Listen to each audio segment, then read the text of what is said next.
ഇതാണ് എന്റെ നാട്, ആറ്റിങ്ങൽ. നാടെന്ന് പറയുമ്പോഴത്തേക്ക് ഇവിടുന്ന് കുറച്ച് ഉള്ളിലോട്ടാണ്, പക്ഷെ ഇതാണ് നമ്മുടെ സ്ഥലം. നമ്മളെ ആറ്റിങ്ങൽ പ്രൈവറ്റ് ബസ് സ്റ്റാൻഡ്.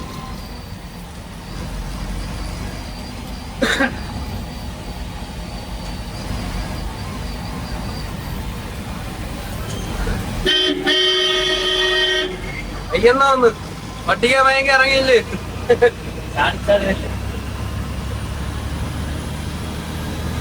നമ്മുടെ കല്ലടയ്ക്ക് ഇപ്പൊ മൊത്തം എത്ര ബസ് ഉണ്ടാവും? 100 വണ്ടി അടുപ്പിച്ചുണ്ട്. 100 വണ്ടിയുണ്ട്. ഏതൊക്കെ മോഡലുണ്ട്? പാറ, ബെൻസ്, ലൈലറ്റ്. നമുക്ക് സ്കാനിയ ഉണ്ട്, വോൾവോ ഉണ്ട്, ലൈലറ്റ് ഉണ്ട്. പെൻസില്ല? പെൻസില്ല. പെൻസിലോട് താല്പര്യമില്ല. പെൻസ് ഉണ്ടായിരുന്നു, നിലവില് ഉണ്ടായിരുന്നു, അത് ഒഴിവായി. വോൾവോ എത്ര എണ്ണം ഉണ്ടാവും? വോൾവോ നിലവിൽ ഇപ്പം 2 എണ്ണം ഉണ്ട്. ഹൈദരാബാദാണ് വോൾവോ ഓടുന്നത്. സ്കാനിയ? സ്കാനിയ സ്ലീപ്പർ ഉണ്ട്, സെമി സ്ലീപ്പർ ഉണ്ട്. അതെല്ലാം ഹൈദരാബാദ് റൂട്ടാണ്. എല്ലാം ഹൈദരാബാദാണ്. ട്രിവാൻഡ്രം, മണിപ്പാല്, ട്രിവാൻഡ്രം, ബാംഗ്ലൂര്,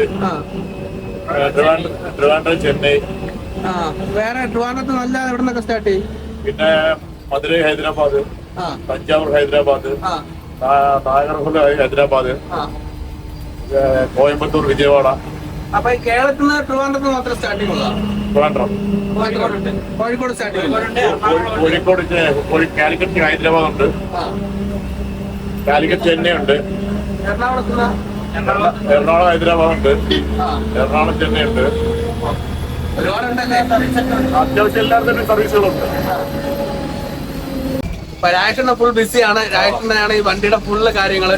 അജ്മലാളി വണ്ടിയുടെ സ്റ്റിയറിംഗ് നോക്കി കഴിഞ്ഞാൽ ബാക്കി എല്ലാം രാജേഷണ്ണനാണ് നോക്കുന്നത്. പാസഞ്ചേഴ്സിനെ വിളിച്ച് കറക്റ്റ് സ്പോട്ടിൽ എത്തിക്കുന്നത്, ഓഫീസിൽ നിന്നുള്ള വരുന്ന കോളുകൾ, ബാക്കി എല്ലാ പണികളും രാജേഷണ്ണന്റെ കൈകളിലാണ്. ഫുൾ ബിസിയാണ് രാജേഷണ്ണൻ. ഫോണ് തറ വെക്കുന്നില്ല. എന്താണ് ഇത്ര ബിസി അണ്ണേ? എപ്പോഴും ഫോണിലാണല്ലോ. നമ്മള് വന്നിട്ട് നമ്മളോട് സംസാരിക്കാൻ പോലും സമയമില്ല. ചാർട്ട് എന്ന് പറയുമ്പോ നമ്മള് പാസഞ്ചേഴ്സിന്റെ ലിസ്റ്റാ.